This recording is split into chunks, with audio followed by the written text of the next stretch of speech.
Thank you and welcome back to the second segment of the show for today.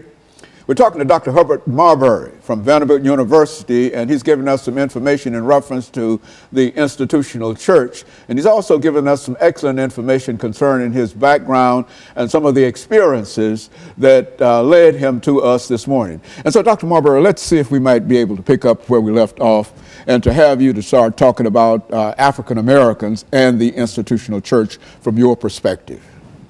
Well, I think what's foundational for the institutional church for African Americans, and perhaps foundational for most churches, but particularly for black churches, is the Bible. Mm-hmm. You find it in the pulpits.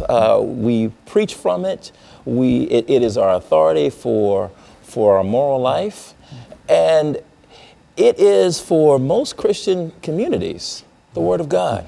And I tell my students, every time they step into a pulpit in the midst of a community of believers and they speak from the Bible, they are speaking for that community. What is the Word of God?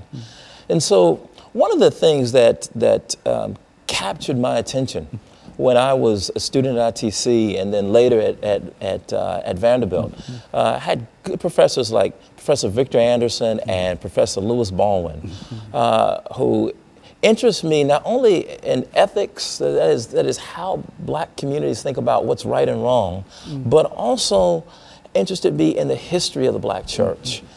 And from that standpoint, I wanted to know, well, why do black churches, why do churches in general think of the Bible and use the Bible so differently? For example, you look in Nashville and you've got churches from one end of the city to the other.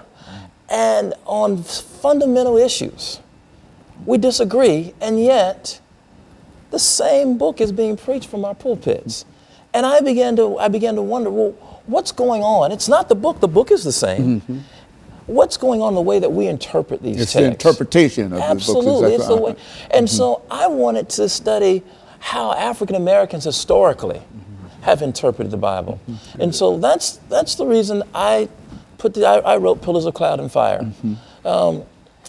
It begins to look at African American biblical interpretation from the antebellum period, starting with slavery. And I look at various examples.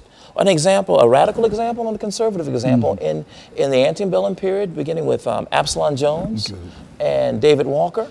I move on to look at Reconstruction with Frances Ellen Watkins Harper and John Jasper. The Harlem Renaissance with Zora Neale Hurston. Then the era of civil rights with Adam Clayton Powell and Martin Luther King Jr. And finally, I look at the era of Black Power with Albert Clegg. Each one takes up the book of Exodus, but takes it up in a very different way. And they take it up based on what I talked about earlier. That is, what